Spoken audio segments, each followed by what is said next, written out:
I will be showing you how to use Google Draw. So we're going to go to Google Draw and we're going to click on docs.google.com/drawings. And this is Google Draw, so we're going to title it Kanice 205.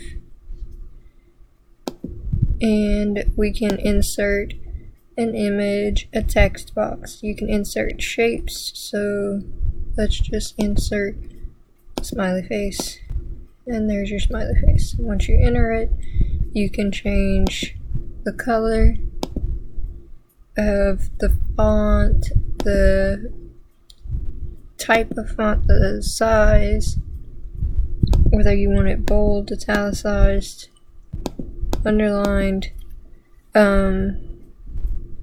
You can also just delete it. You can add lines, arrows, or you can scribble. And when you scribble, you can just draw whatever you want to. If you put that you want a specific line, it's going to go from point A to point B. An arrow will have an arrow at the end of it. Polyline, then it's going to be like you'd be making a triangle or a square or any other shape. You just connect the lines together to form an object, and you can fill the inside of the object a certain color if you wanted to. Format, arrange.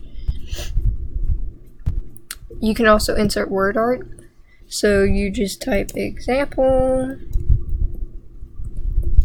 and click enter, and here it is.